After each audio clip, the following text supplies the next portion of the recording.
నమస్తే, welcome to Leo. Tirumala Tirupati laddu గురించి అందరికీ తెలిసిందే. అయితే వైసీపీ హయాంలో ఎలాంటి కల్తీ జరిగిందనేది అప్పట్లో ల్యాబ్ రిపోర్ట్స్ అన్నీ కూడా చెప్పాయి. అయితే వీటికి సంబంధించి ఏఆర్ డైరీ కావచ్చు, వైష్ణవి డైరీ కావచ్చు, బోలేబాబా కావచ్చు, ఈ 3 కంపెనీలకు సంబంధించిన నలుగురిని అరెస్ట్ చేయడం జరిగింది, వాళ్ళని విచారణ చేయడం జరిగింది. దాదాపు ఫిబ్రవరి 14వ తారీఖు నుంచి తీసుకుంటే ఫిబ్రవరి 18వ తారీఖు దాకా జరిగినటువంటి విచారణలో సంచలన విషయాలు అయితే బయటపడ్డాయి. మొత్తానికి అపూర్వ వినయకాంత్ చౌడా అనేటువంటి వారు పూర్తిగా అంగీకరించేశారు. మొత్తానికి ఎలాంటి సంచలన నిజాలు బయటపడాయనే దానిపై మనతో పాటు సీనియర్ జర్నలిస్ట్ కనకదుర్గ వడ్లమణి గారు ఉన్నారు. వారిని అడిగి తెలుసుకుందాం. మేడం నమస్తే. నమస్తే అండి.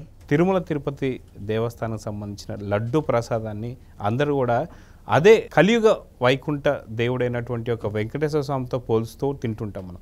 అలాంటి లడ్డూని పూర్తిగా కల్తీ చేయడం కావచ్చు, ఏదైతే జంతువుల కళేబరాల దగ్గర నుంచి వచ్చినటువంటి ఒక కొవ్వుని కలపడం కావచ్చు, దాంట్లో చేపకు సంబంధించినటువంటి కొవ్వు కూడా కలిసిందని చెప్పేసి ల్యాబ్ రిపోర్ట్లు అయితే చెప్తూ వస్తున్నాయి. సో దీన్ని నిర్ధారిస్తానికి ఏదైతే ఏఆర్ డైరీ కావచ్చు, వైష్ణవి డైరీ కావచ్చు, అదేవిధంగా బోలేబాబాకు సంబంధించినటువంటి వాళ్ళని అరెస్ట్ చేయడం, వాళ్ళలో ఒకళ్ళు అప్రూవల్గా మారడం, ఇవన్నీ చూస్తూ వస్తున్నాం. మొత్తానికి దీని గురించి మీరేం చెప్తారు? ఏం చెప్తామండి, వాళ్ళు సిగ్గుపడాలి. ఇవాళ వైసీపీ ప్రభుత్వం ముఖ్యంగా ఇందుకు క్షమాపణ చెప్పాలి హిందూ భక్తులకి. అప్పుడు ఎవరైతే ఉన్నారో అది ఈవెన్ సుబ్బారెడ్డి కావచ్చు, లేకపోతే భూమన కరుణాకర్ రెడ్డి కావచ్చు, ధర్మారెడ్డి కావచ్చు, వీళ్ళందరూ కూడా పొర్లు దండాలు పెట్టినా కూడా ఈ పాపం పోదు తిరుపతిలో. అంటే మీరు అన్యమతస్థులు చేర్చుకుంటే ఏం జరుగుతుంది అనే దానికి ఈ లడ్డూ ప్రసాద కల్తీనే పెద్ద ఉదాహరణ. ఇప్పుడు మరి రోజాని మాట్లాడమనండి, ఇవాళ జగన్మోహన్ రెడ్డిని మాట్లాడమనండి, ఇవాళ సుబ్బారెడ్డిని మాట్లాడమనండి, ఇవాళ కరుణాకర్ రెడ్డిని సమాధానం చెప్పమనండి, ధర్మారెడ్డిని చెప్పమనండి. ఎక్కడ కల్తీ జరిగింది? చంద్రబాబు నాయుడు ముఖ్యమంత్రిగా ఉండి ఇలాంటి వ్యాఖ్యలు చేస్తాడా అని అడిగారు కదా వీళ్ళందరూ. ఆర్కే రోజా ఏమంది సనాతన ధర్మం మీద? మన పవన్ కళ్యాణ్ గారు ఆయన దీక్ష చేపడితే హేళన చేసింది కదా. మరి ఇవాళ నువ్వెందుకు మరి ఇవాళ నగరి వదిలేసి, తిరుపతి వదిలేసి నువ్వు మళ్ళా స్టేజ్ షోలకు వెళ్తున్నావు? నువ్వు ఛానల్స్కి ఎందుకు వెళ్ళాల్సి వచ్చింది? మీ అందరికీ వెంకటేశ్వర స్వామి ఇంకా ముందు చూపిస్తాడు, కంగారు పడకండి. ఎందుకంటే ఇది ఇవాళతో అయిపోదు. మీరు చేసిన తప్పులకే మీకు 11 సీట్లు ఇచ్చాడు ఆయన. అది ఇంకా మీకు అర్థం కావట్లే. చంద్రబాబు నాయుడు వీళ్ళందరూ హేళన చేశారు కదా అలిపిరి సంఘటన చెప్పి. అలిపిరి సంఘటనలో ఆయన అసలు అట్లాగా దులుపుకొని వచ్చి బయటకు వచ్చి అలా మనిషి ఉండడం అనేది అది ఒక కళ, నిజం అనేది ఎవరికి అర్థం కాల. అంటే ఆయనకి ఎంత దేవుడు అనుగ్రహం ఉంటే అట్లా జరుగుతుందండి. ఒక కుప్పానికి చెందిన మనిషి ఒక లడ్డు మీద అబద్ధాలు చెప్తారా? ఆయనకేంటి అవసరం? అది కూడా ముఖ్యమంత్రి అయ్యాక. పోనీ ముఖ్యమంత్రి అవ్వకముందంటే పోనీ ముఖ్యమంత్రి అవ్వడం కోసం అబద్ధాలు చెప్పారనుకుంటారు మీరు. కానీ టీటీడీ ఆయన హయాంలో ఉంది, ఆయన చేతుల్లో ఉంది. ఆయన ఒక ముఖ్యమంత్రి అయ్యాక మాట్లాడారంటే వాస్తవాలు ఉంటేనే కదా మాట్లాడతారు. ఇలాంటి విషయాలు చిన్నవా? ఇలాంటివి మాట్లాడితే హిందూ భక్తుల ఆగ్రహానికి ఆయన గురవ్వరా? తప్పు చెప్తే ఎవడన్నా ఊరుకుంటాడా?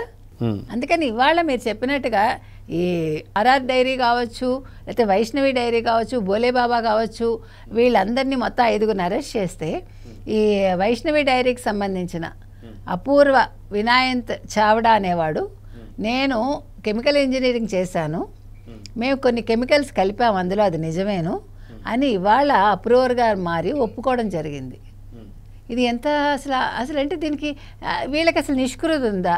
వీళ్ళకి ఎలాంటి శిక్షలు వెయ్యాలి మీరు చెప్పండి. అంటే వీళ్ళని దేవుడి ముందు నిల్చోబెట్టి షూట్ చేయాలా, లేదు భక్తులకు అప్పగించాలా? మీకు ఆటవిక న్యాయం కావాలా? ఇక్కడ ఈ విషయాలు ఆలోచించాలండి. అంటే మీరు నన్ను తప్పుగా అనుకోక్కర్లా. ఎందుకంటే ఇంతమందిని మీరు మోసం చేసి ఇన్ని కోట్ల మంది భక్తులను మీరు అలాంటి కల్తీ లడ్డు తినిపించినందుకు అది సంవత్సరమా, 2 సంవత్సరాల, 3 సంవత్సరాల మాకు తెలీదు, కనీసం 2 సంవత్సరాలకు తక్కువ అయితే కాదు. కరోనా రావడం వల్ల కొంచెం అందరూ తప్పించుకున్నారు కొద్దిపాటి. కానీ వాళ్ళు ఆలోచిస్తున్న వీళ్ళందరినీ మీరు ఏం చేయాలో చెప్పండి. ఇప్పుడు సిట్టు మీరు చెప్పినట్టుగా 14 నుంచి 18 వరకు విచారణ చేసింది. ఇతను అప్రూవర్గా మారాక మాకు మళ్ళీ ఇంకోసారి విచారణకి అతను అప్పచెప్పండి అని అడుగుతున్నారు. కాబట్టి ఇవాళ వాళ్ళు మళ్ళీ కోర్టులో కేసు వేయడం జరిగింది సిట్ వాళ్ళు. ఏది అవన్నీ చిన్న విషయం కాదండి. ఇవాళ మొత్తం వైసీపీ వాళ్ళందరూ బయటకు వచ్చి, ముఖ్యంగా రోజా లాంటి వాళ్ళు, తిరుపతికి చెందిన ఎమ్మెల్యేలు, ఎంపీలు, తర్వాత ఈ పెద్ద మనుషులందరూ వచ్చి జగన్మోహన్ రెడ్డి సమక్షంలో వాళ్ళు ప్రెస్ మీట్ పెట్టి బహిరంగ క్షమాపణ చెప్పాలని మనం ఈ సందర్భంగా డిమాండ్ చేస్తున్నామండి. చెప్పి తీరాలి. వాళ్ళు చెప్పకపోతే అసలు వాళ్ళు ఆంధ్రప్రదేశ్లో తిరిగే అర్హత లేకుండా చేయాలి ప్రజలు. ఇది చాలా పెద్ద ఎత్తున దీనికి ప్రచారం జరగాలండి. వీళ్ళు తప్పు చేశారు, ఈ కల్తీ జరిగింది, ఇంతమంది హిందువుల మనోభావాలు దెబ్బతీశారు. ముఖ్యంగా చాలామంది వెజిటేరియన్స్ ఉంటారు. ప్లస్ అంటే వీళ్ళు వెజిటేరియన్స్ సరే, ఇప్పుడు నాన్ వెజిటేరియన్ తినేవాళ్ళు కూడా దేవుడి దగ్గర ప్రసాదం అనేది వాళ్ళు చాలా పవిత్రంగా భావించి అసలు అప్పుడు చాలా నిష్టగా ఉంటారు. అంటే ఓన్లీ లడ్డు ప్రసాదమే కాకుండా ఈ కల్తీ నెయ్యి ఏదైతే ఉందో ఈ కల్తీ నెయ్యిని కైంకర్యాలకు కూడా దీన్నే దట్స్ వాట్ కైంకర్యాలకు వాడారు. ఇంకా ముఖ్యంగా అయోధ్యకు పంపించారు. ఒక అయోధ్య రాముడి ప్రాణ ప్రతిష్ఠ జరిగినప్పుడు అయోధ్యలో బాలరాముడిది 500 సంవత్సరాల తర్వాత ప్రాణ ప్రతిష్ఠ జరిగి ఆయనకు ఒక ఆలయం నిర్మించబడి అలాంటి చోటకి వాళ్ళు ఈ లడ్డూలు పంపించి ఎంత అపవిత్రం చేశారు అక్కడ. ఇది నార్త్ ఇండియన్స్ గుర్తుపెట్టుకుని జగన్మోహన్ రెడ్డి విషయంలో వీళ్ళందరూ కూడా, ముఖ్యంగా అమిత్ షా లాంటి వాళ్ళు, యోగి లాంటి వాళ్ళు, మోదీ లాంటి వాళ్ళు క్షమించకూడదండి. మీరు వెనకేసుకొచ్చి ఉండొచ్చు గత 5 ఏళ్ళు, కానీ ఇప్పుడు మీరు కూటమిలో ఉన్నారు, మీరు వాస్తవాలు గ్రహించి బీజేపీ వాళ్ళు ఈ జగన్మోహన్ రెడ్డికి శిక్ష వేయాలి. ఇది చిన్న విషయం కాదు. ఇప్పుడు జగన్మోహన్ రెడ్డి మీద కూడా మీరు సిట్టు వేయించమని నేను అడుగుతున్నా ఈ సందర్భంగా. అయితే తిరుమల తిరుపతికి సంబంధించినటువంటి ఒక లడ్డూలో కల్తీ జరిగిన సంగతి, అదిగాక ఇది బయటికి వచ్చిన తర్వాత కూడా ఒప్పుకోకుండా మళ్ళీ కూటమి ప్రభుత్వంపై నిందలేస్తూ మాట్లాడిన సంగతి మనం చూసాం. ఒకవేళ నిజంగా ఇదే, ఒకవేళ ఏదైతే అయోధ్యలో ఉన్నటువంటి ఒక రాముడి మందిరంలో ఇదే జరుగుంటే అక్కడ ఉండేటువంటి ఒక నార్త్ ఇండియన్స్ ఏం చేసేవారు? జగన్ అంటే ఏం చెప్తారు? ఏం చేసేవాళ్ళు? మొత్తం కుమ్మేసి అసలు మనుషులందరూ చుట్టూ చేరి అసలు జగన్ ఈ పాటికి ఉండడండి. మీకు ఇంకా అక్కడ వాళ్ళ ఆగ్రహాలు తెలియదా మీకు? నార్త్ ఎస్పెషల్లీ అటు సైడు, అందులో రాముడు అంటే అందరికీ ఎంత పిచ్చి భక్తి అండి. నార్త్ ఇండియన్స్కే కాదు. ఇప్పుడు ఆంధ్రప్రదేశ్లో మీకు రామాలయం లేని వీధి ఉంటుందా? రామాలయం లేని ఊరు ఉంటుందా? రాముడు అందరికీ దైవమే. మా చిన్నప్పటి నుంచి రామాలయాలు లేకుండా మేము ఎవరం బతకలా.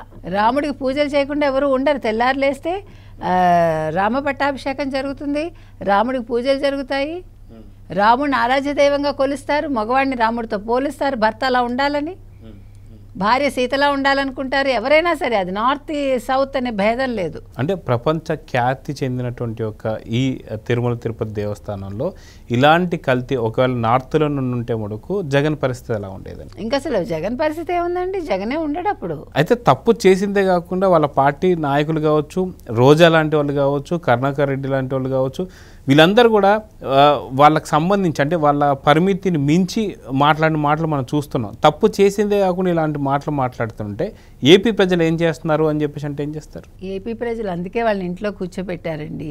ఇప్పుడు ఇది బాగా వాళ్ళ తలకెక్కిందంటే, మనం ఇన్ని రోజులు చెప్తున్నట్టుగా 11 సీట్లు రావు, 0 అవుతాడు ఎలాగ జగన్మోహన్ రెడ్డి, వీళ్ళెవరూ కూడా వీధుల్లో తిరగలేని పరిస్థితి వచ్చి వీళ్ళందరూ లండనో లేకపోతే జైలో వెతుక్కుంటారు. ఎలాగా అంటే నెక్స్ట్ వాళ్ళు జైలుకే వెళ్ళాలి. ఒకవేళ తప్పించుకుని లండన్ పారిపోదాం అనుకుంటే మనం ఏం చేయలేము. అంటే వాళ్ళకి సహకరించే వ్యక్తులు ఉన్నారు కాబట్టి. కానీ సహకరించము, ఇలాంటి తప్పులు చేశారు అనుకుంటే నెక్స్ట్ వాళ్ళు జైలు వచ్చలే లెక్క పెట్టాలి. కానీ ఇలాంటి వాళ్ళకి మాత్రం శిక్షలు అయితే మామూలుగా ఉండకూడదండి. ఈ విషయంలో మాత్రం మనం గట్టిగా కోరుతున్నాం. ఎందుకంటే ఇది మనసుకు సంబంధించింది, మనిషికి సంబంధించింది, భక్తికి సంబంధించింది, సంప్రదాయానికి సంబంధించింది, మొత్తం మీద హిందువులకు సంబంధించింది. కాబట్టి హిందూ భక్తుల ఒక ప్రసాదాన్ని వాళ్ళు తినే ఒక కలియుగ వైకుంఠానికి చెందిన వెంకటేశ్వర స్వామి, తిరుమలకు సంబంధించిన వెంకటేశ్వర స్వామి ప్రసాదాన్ని, లడ్డూని వీళ్ళు ఈ రకంగా కల్తీ చేసి ఇంతమందిని బాధ పెట్టడమే కాకుండా ఇంతమంది మనోభావాలు దెబ్బతీశారు. కాబట్టి ఖచ్చితంగా ఇదందరూ కూడా ప్రజల్లోకి వెళ్ళాలండి. ఈ అంశం ప్రజలు గుర్తుంచుకోవాలి. జగన్మోహన్ రెడ్డికి తగిన శిక్ష వీళ్ళైనా వేయాలి, లేదా భగవంతుడైనా వేయాలని కోరుకుంటున్నాను. సో చూద్దాం మేడం, ఖచ్చితంగా ఇటు పక్క తిరుమలే కాకుండా ఇంకో పక్క అయోధ్య రాముడిని కూడా కల్తీ చేసినటువంటి ఒక జగన్ ఖచ్చితంగా వీటికి సంబంధించిన శిక్షణ అయితే అనుభవించాలైతే కోరుకుందాం. నమస్తే. నమస్తే. Please subscribe to Leo news for more videos.